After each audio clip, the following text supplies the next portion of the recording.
Aaron Tucker. It sounds like a movie.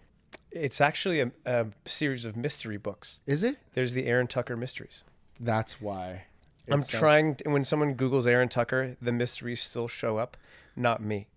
And I'm frustrated by that, and I don't know what to do. I know somebody that could help you with Okay. that. SEO. Actually, yeah, a little bit.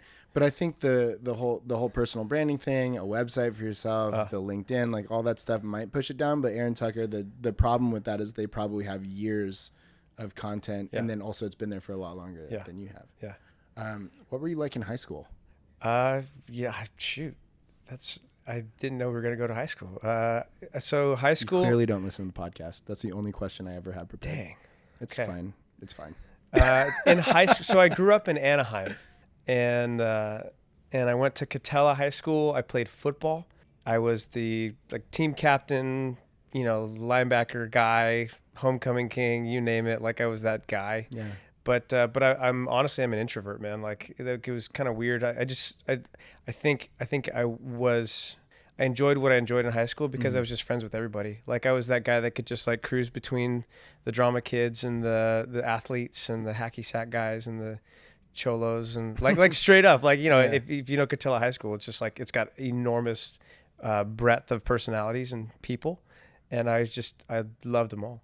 Awesome. Yeah. So you played football.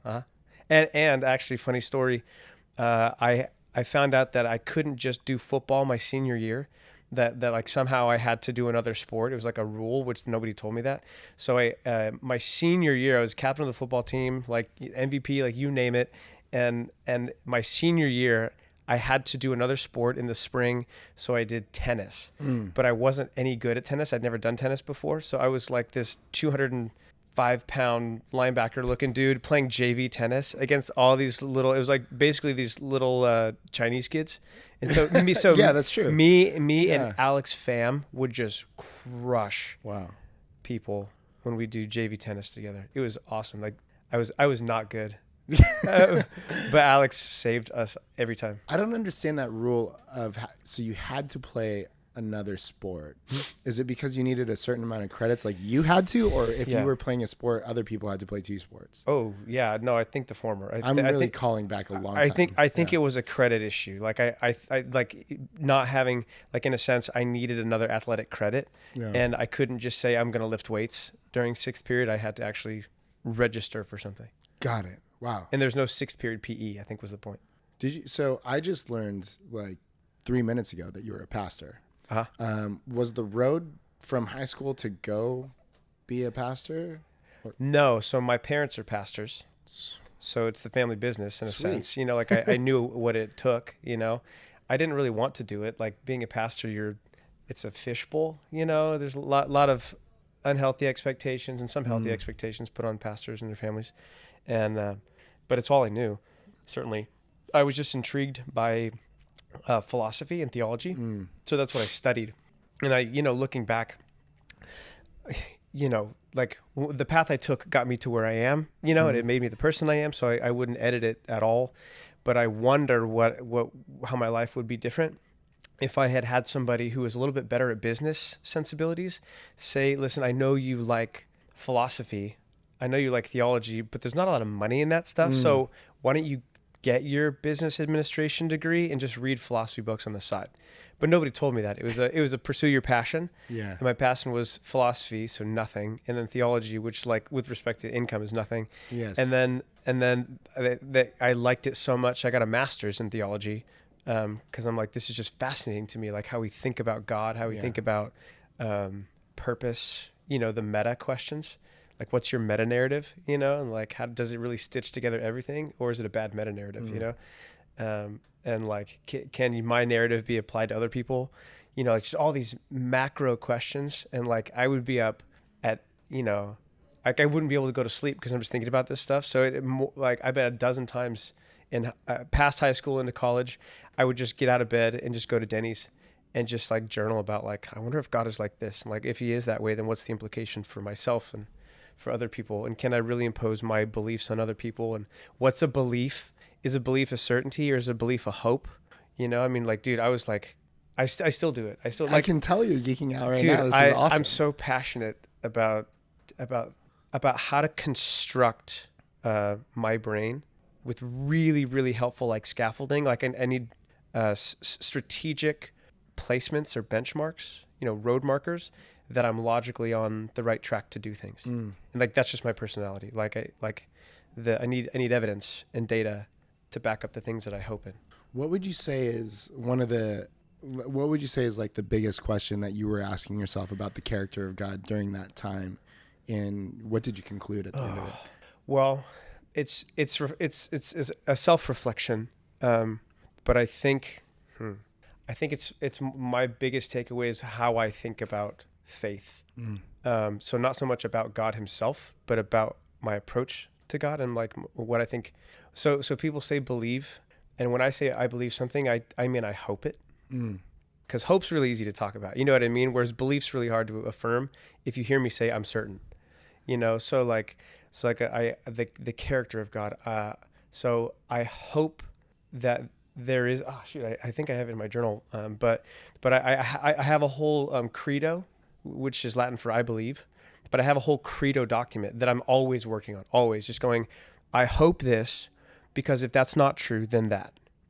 So it starts with like, I hope there is a God, because if there's not a God, then the entire universe is just entropy. It's chaos. And we're just trying to make some sense of something that truly has no order. And if there is a God, so then if that's true, then I hope God is knowable, because there could be a God that's not knowable. Otherwise, like it's functionally entropy anyway. Right. And then if God is knowable, I hope that God knows me, because if God does not know me, then he's like the great watchmaker that can be studied, but doesn't desire a relationship. And if God knows me, I hope that God loves me and, by extrapolation, loves everybody else. Yeah. And if God loves me, and it's just like cruising down like the main tenets of like, if God, then that, and if not God, then the other. So I just hope in the positivity of the universe and the knowability and the loving capacity of God, but also like in the credos, like how I make sense of evil, like you know what I mean, like what's sin, what is there sin, what's hell, what's heaven. So this is an interesting thing to me, because you go to church, you're a Christian, you play the guitar, you play in the worship band, you're asking questions that are fair questions and real questions, but I would venture to say a lot of Christians call themselves believers. It sounds like the way that you're phrasing this is like you're a hoper, which are two very different things. I would say I believe these things, but I have to qualify that. Wow, you're so smart. I just think it's important, because the words that I use and the meaning I'm trying to display is I mean, you're in marketing, man. Like the things that I say, I need to make sure that I'm able to convey the meaning that I'm going for, not say a word that they're going to interpret another way, right? So I think there's a lot of damage been done. People being too overbearing about God, just applying a lot of shoulds to faith and religion. Like I just don't think there's a whole lot of shoulds. Thank you for saying that. What are some of all the years of studying, what are some of the shoulds that like a lot of people get wrong that isn't necessarily a should from your perspective? Because I think that there's a lot of easy ones. Yeah. Well, I'll call out one of the main ones, because I'm asking a lot of these questions of me raising 3 children. I have 2 10-year-old girls, twins, and then an 8-year-old son. And it's like, how do I take my faith, and which some of it's squishy, and how do I take my faith and talk about God to them? So I was reflecting on what my faith would like, what was delivered to me when I was in junior high school. And one of the things, it seemed like, looking back in high school, the primary function of Christianity and religion for me was to make sure I didn't have sex before marriage. Like that was like the thing, you know what I mean? Right. Like, love God, love other people, but don't have sex before marriage. Like whatever you do, like, no, don't do that. It's like, what a goofy thing to harp on. Right. And I guess it's super relevant, because that's when you're, the testosterone turns on, libido, all the, But like, God, nobody really encouched that in the right messaging. Right. So religion and Christianity just became about that. Like, don't swear, don't drink, don't do drugs, and don't have sex before marriage. Like don't. Right. And like those are the like, you know, I'm my context is thinking about 3 little kids. So those are the shoulds that I'm like, okay, how do I talk about good moral ideas? Sure. Important moral ideas and social ideals. Yeah. But how do I talk about that in a way it's like, but that's not the point. You know what I mean? The point is like there's a loving God that I hope in, you know, who brings order and structure and specific to Christianity. And I'll say a should that I adore, and I don't think we say enough, is that specific to Christianity, the should that Jesus applies is that we should love our enemy. And that's the thing where I go, man, I can't say I'm certain about a lot of things, but if loving your enemy is not very close to the heart of God, then God is somebody I do not want to know. You know what I mean? I think that's it's not only Christian, but it's really powerfully Christian. And when Jesus, there's a picture in the Bible where Jesus is on the cross and they're killing him. And for something he didn't do, like he was called an insurrectionist, you know? And so they're just like, okay, just hang him. Like the Romans were like, screw it. Like he seems to be a problem. Kill him, you know? And they did this all the time. It's not, Jesus is the only guy. They killed tons of people via cross. But Jesus is hanging there, and in some of his last words recorded are speaking to God, Father, forgive these people. They don't know what they're doing. Yeah. It's like, oh shit. Yeah. Like that's the capacity that's available to the human condition. What? You know, like, holy cow. All right. Well, I guess I can forgive my neighbor for playing his music too loud the other day. Yeah. You know what I mean? Yeah. And I guess I can say sorry to somebody because I had a small part in our conflict, even though they're the real asshole. You know, I'm sorry, I shouldn't be swearing. No, actually, I'm so happy that you said shit and asshole right after you're talking about how you love God and Jesus, because that's also another thing where it's like, it's not like you're calling me an asshole. Yeah. Yeah. That's a little different. Yeah. Well, and I think language matters. I'm speaking freely with you, you know, but like, I think it's important not We have 2 million listeners, so it's like, well, we're really disrupting. Yeah, totally. I'm not going to be allowed to play at church anymore, huh? No, I just think, man, what a beautiful calling, you know? And like, if we can take the idea of loving your enemy, not even tolerating, dude, loving, like that's a lifetime of soul searching and forgiveness. Yeah. When it's not asked for. Yeah. Like I remember there have been times people have hurt me. Still affects me clearly. I'm kind of like holding back tears, but people have hurt me, and you go, okay, God, there's no way they know that they're hurting me that badly, and they will probably never ask forgiveness for that, and help me forgive them. But not even go up to them and be like, you hurt me and screw you, but I forgive you. You know what I mean? Like they'll never know they hurt me that badly, or maybe they do, and that's even worse. Yeah. And they'll never know that I've wanted to and can thank God over time that I have completely forgiven those people. Oh, dude, what a calling. Like that's mystical. Yeah. Like that's deific, you know, like that's godly. It's crazy. I mean, if I wish that's what was focused on when we talk about Christianity, like on both sides actually, because you're right. I think on one side, it's a lot of should nots, not a lot of shoulds, to be honest. And the should love your neighbor, should forgive your neighbor, that type of thing, and your enemy is something that doesn't get talked about a lot. And then on the other side, I think there's a lot of talk about the hypocrisy. There's a ton, but those are one thing I wish was clarified was that it's hypocrisy, yes, and there's a lot of hate, yes, but those are mere men, that it's not God, right? So it's tough.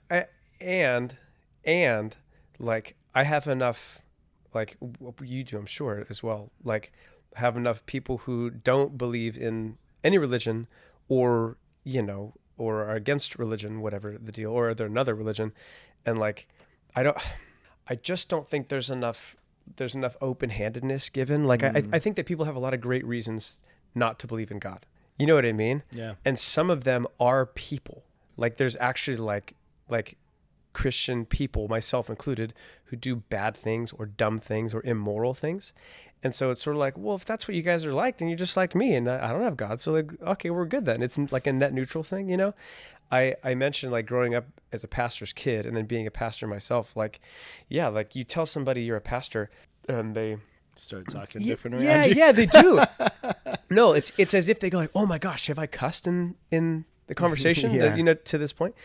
And yeah, we would need hours and a cigar and some whiskey to really like talk about everything that I think is so available to people through hoping in God, through like for me, you know, in context, hoping in Jesus and saying like, that's the guy I want to model my life after, you know, and it's more than just, he's a good role model, you know, cause there are mystical and spiritual components to hoping in Jesus in the ways that I do, you know, but like again, I think the callings, the shoulds are more optimistic and happier.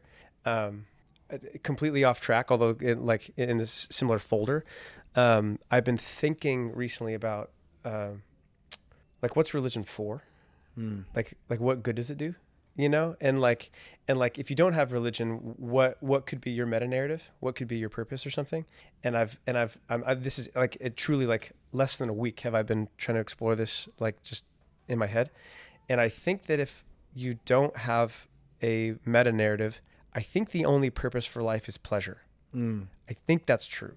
Like, and there can be some like altruism around it where I can like not be so self-centered in my pleasure that I would hurt other people. But like you said, but well, what's life about? Pleasure. Like, I think it has to be that. I'm not sure, but I'll pause there. And maybe I haven't thought about that in a long time. I feel like just chasing, because, you know, I've gone through phases in my life where I just chased after pleasure, and it's like, it's cool for like a week. And then after that, you become a slave to that, and then you're imprisoned by it. But I don't know if that's because I grew up Catholic, so there's always some sort of conviction. I feel like a guilt, you mean, or something? Definitely being Catholic, but sorry, we'll be okay. But there was always some conviction. I knew that that's maybe not what I should be doing. Maybe I was called to something higher. I don't know, but like I actually never thought about like what's the purpose of life if there is no God? That's kind of a weird, or if there's no religion. That's a huge question I never put thought to. Yeah. I think after having a kid, I feel it's like kind of making it better for the people after you. That would be it for me. I'm not even trying to be a nice guy. Like that's just, I like doing that, you know? Yeah. There's gotta be maybe a handful of purposes, but I was having this conversation with a buddy of mine who's an atheist, actually a very good friend of mine, one of my best friends. And we were in his jacuzzi, and then we just talk about like just deep things. Like everybody goes like, don't talk about religion and politics. Yeah, and like all I want to talk about is religion and politics. Yeah, mostly religion, because politics I don't really care. But like so we were talking about it, and I'm like, what's your life about? And he's had a really really tough life, personal losses. Health issues in his life, and some people really close to him, and then he has 2 special needs daughters, one of whom will basically never walk. She'll be in diapers her whole life.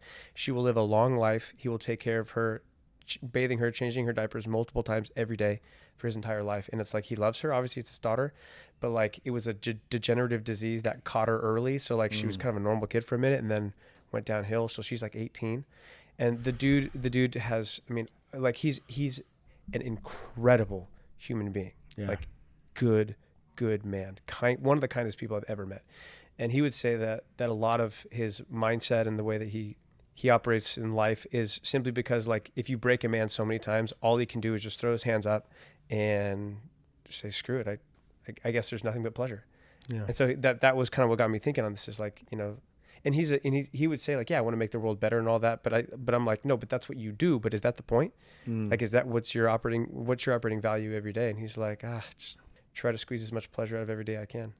I see. That's a slightly different frame. When I'm thinking of pleasure, I'm thinking about like drugs, alcohol. Yeah. Some ecstatic experience. Like you're out and like, I mean it in a more like sanguine, like, no, if I can go watch a sunset every day, you know what I mean? There's a, you know what I mean? Yeah. Not necessarily like ecstatic thing. Question. Do you know if he's an atheist because of those things that he's gone through? Yeah. One of the core reasons, and also some really bad people who said they were Christians or whatever religion. But he would say, if there is a God, how could that God possibly do this to my daughter? Mm-hmm. That would be his distilled. It's not even him. You know what I mean? It's not even how could he do this to me. He goes, how could he do that to my daughter? It's kind of a, I already feel like that in my chest. It's kind of a weird thing to say, but it's like, it's almost as if that's a good reason to not believe sometimes. You know what I mean? so he asked me that question. That was like, and he wasn't just like saying it. He asked like, why would God do that? And I had to like, and I told him like, that's a great question. I think she texted it to me. And I said, oh, you know what? I need to think about that. And I had to take about 3 weeks. Yeah. To just, when I was, to have enough thinking capacity. And the best answer that I could come up with was, I have no good answer. How, if God exists, if God is good, if God is knowable, if God is loving, if God, is all the things that are in my credo paper, I have no explanation. Yeah. For why God would do that. It has something, I think, like to try to turn the gem and just poke around to other things that I see. I think there's a how could any evil exist? You know what I mean? So it's particular to her, but it's also universal to everybody. How could any evil or pain exist? And I think it has something to do with like the rational and like structurally the scientific order of what God has made. That there's like a bell curve where there's a vast majority of folks that live a reasonably normal life and there's not really catastrophic events that often. And then there's a small handful of folks at the top edge who, these are your millionaires and billionaires. You know what I mean? Yeah. And they have bad stuff happen too, but it takes the edge off when you've got a couple $1 million in your bank account, And then there's some folks at the bottom end of the scientific, experiential bell curve of shitty life. Yeah. And they're down there. So it's not an explanation, but I think it has something to do with how there's just a bell curve to the human experience in the universe, where most folks are just live right in the middle of it, and then there's a couple people at the poles, and he and his daughter is at the bottom edge of the averages. Mm-hmm. So that's the why. But I think the redeeming quality, as I think about how do I think about this as a Christian, the redeeming quality, and not that I'm looking for how do I make it feel better, but like what's it for? Could it do anything, any good? And I think the redeeming quality is that he can comfort. He has the opportunity, if it should ever arise, to comfort somebody that is going through something similar with the comfort he's received, or with the. What's the word? Maybe I don't want to say comfort 4 times in a sentence, but like he can comfort somebody else with the emotional scaffolding that he has built up over his lifetime. Yeah. He can put some steel in somebody else's spine because he had to have it put in his. Yeah. You see what I mean? Yeah. So like it's not okay. It's not a happiness, but there's something in there about offering your pain to another person. Yeah. But I don't know, why? I don't know. How long did the both of you know each other before he asked that question? Were you already like, you said he's one of your closest friends or close friends, really? Yeah. Good friends, so. We probably knew each other for 6 months. But we've gotten much closer in the last, you start asking these questions and like, you know what I mean? Like, how many people in your life do you talk like this? No, not at all. So gosh. I'm also thinking too, I do commend kind of the both of you. It sounds like he's genuinely asking a question and not being combative to like get you to be like, oh, there's no God. You know what I mean? It's like, no, I want to know because this is, this is hard. I don't know what his motive was or if he's just, obviously he's in some sort of pain of sorts, right? So no, it's not we're not fencing theologically. You know what I mean? Yeah. Like there's no repartee. It's like it's two guys. I think actually the wiring of the conversation has mostly to do with two guys who think a lot about life. Yeah. And who don't want to live life thoughtlessly. Yeah. I love that. Do you mind if we pause right here?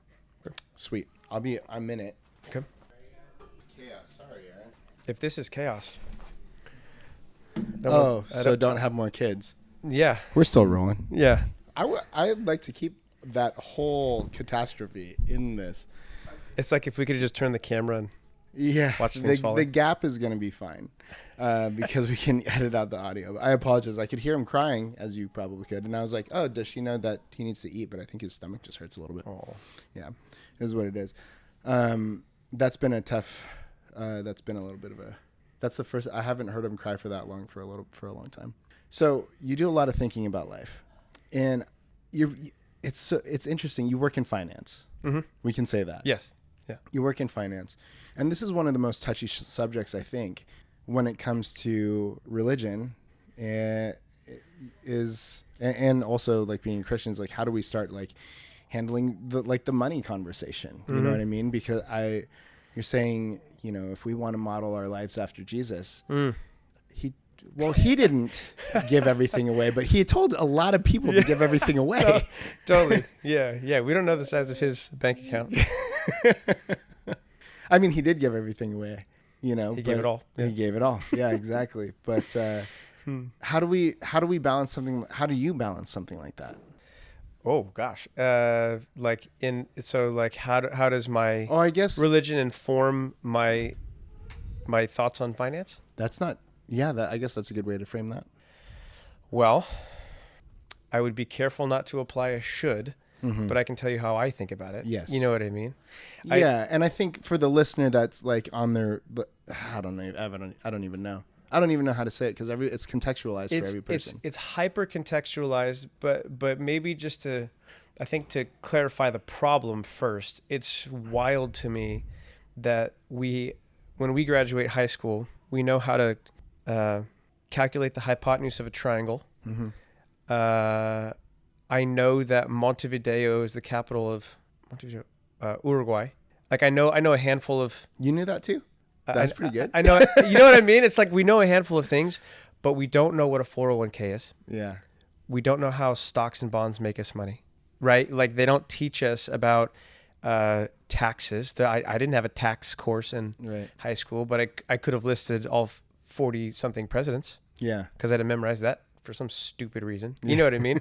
Like what? So that's part of the problem is that there's no broad education on finance. If you're fortunate enough to grow up in a family where they not only manage finances well, but they talk about finances. So there's a small sliver of people that actually manage money well. Like, they don't spend more than they earn and all that stuff. But there's an even smaller sliver who both manages their money well, like, cash flow and everything, and teach their kids to do it.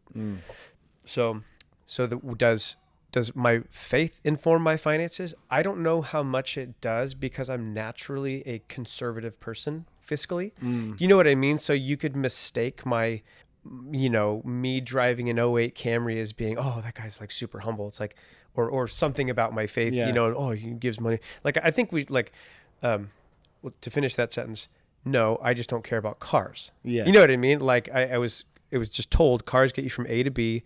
Don't judge somebody based on their car and don't elevate them based on their car. It's just a car, right? Okay.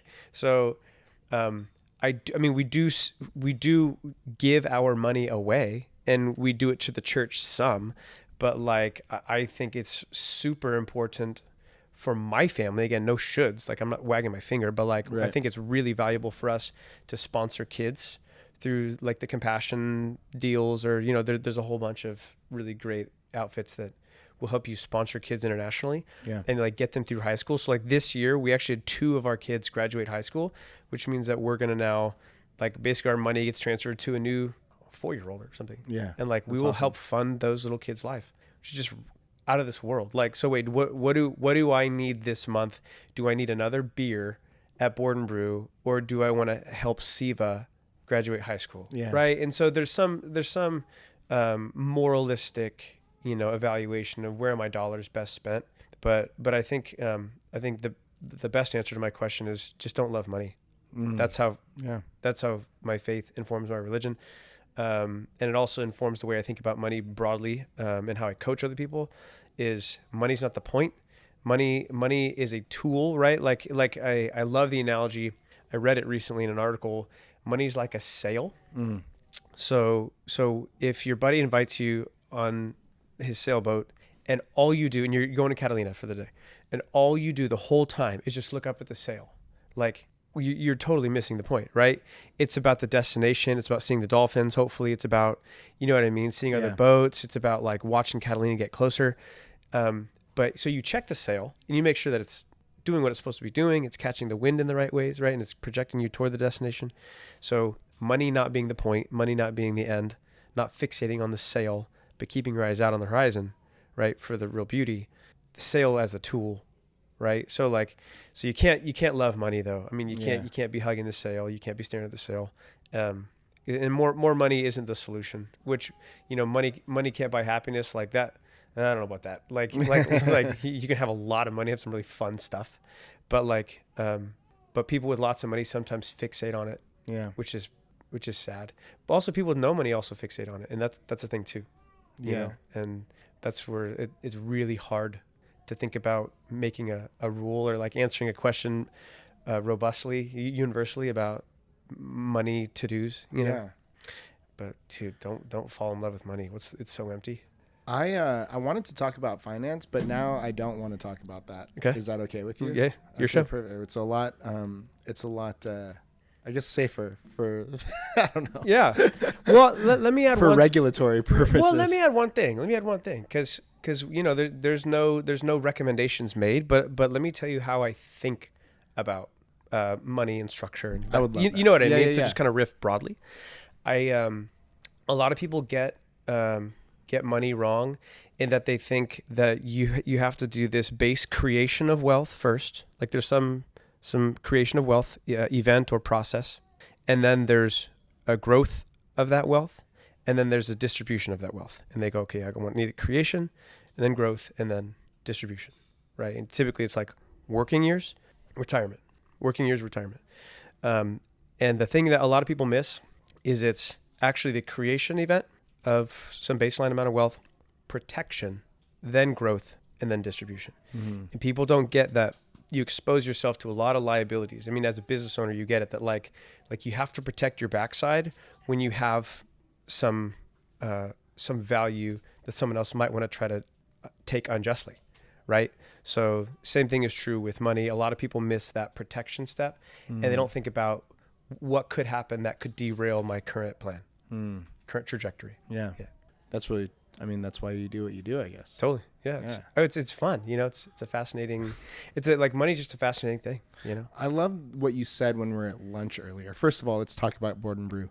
Now, you didn't have another one of the sandwiches at Mario's, but I have a feeling that if you went to Mario's enough, you would forget all about Board and Brew. Although I understand that where you live, there's not a lot of other places to go for a sandwich and a beer. No, Board and Brew. Yeah. That's it. All right. Or Daly's Sports Bar. Yeah, but Daly's. Daly's is where the older, saltier gentlemen hang out. It's those saltier gentlemen are starting to be my friends. I went to high school. I have enough gray hair, but I'm not salty enough yet. I love what you said at lunch, though. You said, you know, when we're talking about how we use our money, things like this, we have to be focused on the process and the discipline, and not necessarily the outcome. Yeah. I mean, with anything, you know, with your family, with your business, like you want to walk into a situation with a plan. Love, what's the desired outcome?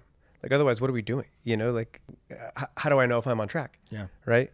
So establishing a desired outcome is really important before you'd ever even talk about, like, a person could make $1 million a year, and you'd say, well, that's really impressive. And my question is, was that enough? Yeah. You know what I mean?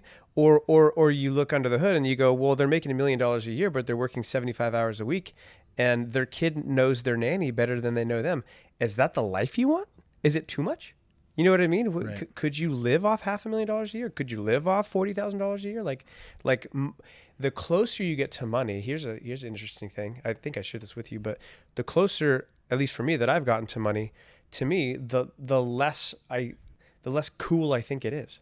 Like I don't need a person to make 150,000, 500,000, $1 million, 4 million, 7 million, whatever. I just want them to make as much money as they need to make in order to live comfortably and live the life they want. You know what I mean? Yeah. So who cares if somebody makes more or less than you? It's not the point. It's like, are you living the life you want?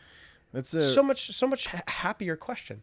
It's a healthier question, I think. Way healthier. You know, less comparison. When I was starting Blue Light, I had a dollar amount in mind that I wanted to hit. It was $1 million in sales, right? At least $1 million in sales. So I had, it's 83,500. Correct. Right. Yeah. Yeah. 833. Yeah.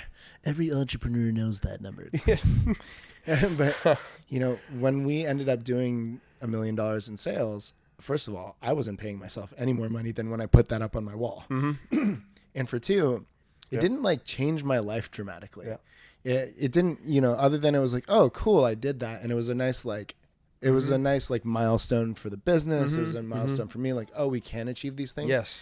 And we grew the business a little bit more, but then it's when we pulled back and made fine tune made some fine tuning. Did I start to feel like, okay, cool. Like the work that we put in to get to that number made sense, but it has nothing to do with that number. And now, like, I still don't pay myself much more than that. Yeah. But I've been able to at least set up an operation where it's like, you know, we had lunch for like an hour and now we're doing this and whatever. Yeah. And so those things make me happy, not a dollar amount. And as much time as, you know, get to spend with my boy now, like that's cool. I get to bring him to work but you know, I don't think I need to make much more now. I don't even really care about that. Yeah. But when we talk about your end goal, your finish line, what does that look like for you? I mean, it's crazy to say it, but like, I'm there, man. Like I like that's the point of having great goals is they're clear, but they're achievable, you know, like I mean, the same reason that you're able to sit here is the same reason I'm able to sit here, which is like, I control my own time. You know what I mean? I make enough money to pay the bills and have some left over, right? I get to travel. Like I mentioned, my wife and I travel a lot. Yeah. And we'll go to some random, one of our travels was we drove up to Washington, stayed there for a week, and then a week and a half, drove back down. But like, we don't typically stay at the Ritz-Carlton. So we'll stay at with this one place, we stayed on a farm in Oregon, and we slept in a fifth wheel, like an RV that was like parked next to a lake. It was like the goofiest thing, but like, it's like, it's not a hotel. We were trying to have experiences. So we help feed the cows. And that's awesome. You know what I mean? Did you milk the cow? No, it wasn't offered, but I don't know if I'd be down with that. Why? It's just, it feels weird. I don't even drink cow milk. Like there was a day, there was a single day, and it happened by myself, where I looked at a glass of milk and I thought, just like how human mothers produce milk in order to feed their children, I think that's why, I haven't researched this, but I think that's why cows produce milk, is because it had something evolutionarily to do with their need to feed their kids. So why, it's like me thinking about a cow drinking my wife's breast milk, only it's opposite. So it's not some moronic bovine thing drinking human breast milk. It's the reverse. Yeah. A cognitive human being is choosing to drink that animal's breast milk functionally. So I just, something clicked and I'm like, I can never drink milk again. It's gross. It's disgusting. So do you like cheese? I love cheese. All right. But it's different. It is different. Cause it's like, I don't know if it's different. I'm fine to have some cognitive dissonance when it comes to liquid cow stuff versus cheesy cow stuff. I want you to know that I'm exactly on the same page as you. I never liked milk ever. Like and my mom would force me to drink it, you know, all the milk campaigns, whatever. And I would have to like put like scoops and scoops and scoops of like Quick in it to just make it tolerable. Strawberry or chocolate? Chocolate. I'm chocolate. I'm a strawberry guy. Actually, I take that back. Today I'm chocolate. When I was growing up, it was strawberry. I used to hate chocolate growing up. Now I love chocolate. Yeah. Did you know that Big Milk, like Big Pharma, Big Tobacco, Big Milk actually got oat milk and almond milk and other things like that? I've heard this is true, and I've seen boxes change now where they can't call it almond milk or oat milk. It's like almond drink. Almond beverage. Yeah. That makes a lot of sense to me. Like because that's a branding thing. I kind of get that. Like milk is a thing. It's a defined term. Oh, it's a huge thing. I don't remember the exact details of the milk campaign. Remember, Got Milk, but that was put together by like Beef, Big Milk thing. It was nothing to do with health. Big Beef, Big Milk. It was another advertising campaign. It's so crazy, and it's interesting to know that like 90% of, I believe it's 90% of the beef, which also includes like the milk production in the United States, is controlled by the same 3 companies. You know what I mean? I believe that. They just consolidated up. Yeah. Thank you. And in addition to that, I wouldn't be surprised if some of those big milk companies also created a lot of oat brands, the same way that Philip Morris owns a lot of the like the patches and everything. It's like, oh no, they just find another way to hook you. Dude, I'll tell you what. So I stayed at a billionaire's house one time. Sick. It's unreal. I mean, he had so much money. It's ridiculous. More than 1 billion, because 1 billion is like whatever these days. No, tens. Wow. He didn't tell me, but so it's cool. It's tens. and the maid's quarters, which is on one section of the property, her quarters was bigger than the first house I bought. Wow. So which is rad, right? Because he gets to provide her a place to stay, and she provides services, and and they're really close too. So, but anyway, like everything's marble. Like the ceilings are, like, with no exaggeration, 30 feet tall, single story home. Wow. The doors are so heavy. Yeah. And they're 14 feet tall. I mean, it's no expense spared because he just had oodles of money. But he got his money, rad story, super short because it's so easy to talk about. He was one of the guys that coded the pop-up. Oh, nice. So like that everybody gets on the everything. internet pop-up, especially used to, right? Yeah. Like, I mean, if you're thinking like in 2000, 2001, something like that, like you couldn't get around pop-ups. Yeah. So he sells the tech for pop-up, and then he creates the pop-up blocker and sells that. Amazing. Brilliant. Wow. Create the issue, sell it. Yeah. Create the solution, sell it. Does he love money? No, he's pretty normal. Nice. I mean, at a certain point, when you have so much money, you really do realize there's nothing I can't buy. Mm-hmm. I mean, maybe a sports team would be the thing that he can't buy by himself, or it would be a very a involved financial decision, even if he could afford it. Right. So he at a certain point, you actually just go, there's nothing I can't buy. So clearly money isn't the point because I'm not God. Crazy, right? I think that's a perfect place to wrap this up, actually. Having billions of dollars. Having billions of dollars, but also just not being in love with it even when you do have that much. Yep. You know what I mean? I think that you can be in love with money and not have it at all. Mm-hmm. Right? Oh, yeah. Or at least you might call it a fixation on money. Yeah. Yeah. It's not good. It's not healthy. Are you allowing people to reach out to you for the 2 million listeners and watchers that we have? Do you have? Can somebody reach out to you? If they could, where could they find you on the internet? Yeah. How about Instagram? I post from time to time, but that's a great place to say what's up. If they just want to hit me out in DMs, I think I'm public. Okay. It's Aaron W. Tucker. Awesome. Aaron W. Tucker. I love it. Last question of the day before we wrap up, Aaron. You mentioned that the thing that you really do like to splurge on, because you are conservative in other places. 08 Camry, like these types of things. It's pretty sweet. I like that. Yeah. Where is like your favorite place to or where's your favorite place to vacation with your wife? Yep. We try not to go to the same place too many times. Mm-hmm. So we were Paris. We did Paris and London earlier this year, and we'll be in Budapest, Vienna, and Munich next month. So I'm going there for Oktoberfest, Munich. So that'll be sweet. Nice. And we'll stay in some really cool spots. My favorite place to go that we go to almost every year is a remote cabin on an island in the Puget Sound, which is north of Seattle, where my wife's grandfather bought a cabin back in the 60s. And there's no paved roads. There's no electrical grid. There's nothing there. You just go and plop down and sit in the beach and read and throw rocks and go on walks, talk, play cards. Sun goes down at like 10 p.m. up there in the summer. It's like 75 degrees and perfect. And it goes back to the 1800s, basically. You just feel like you're living in a forest.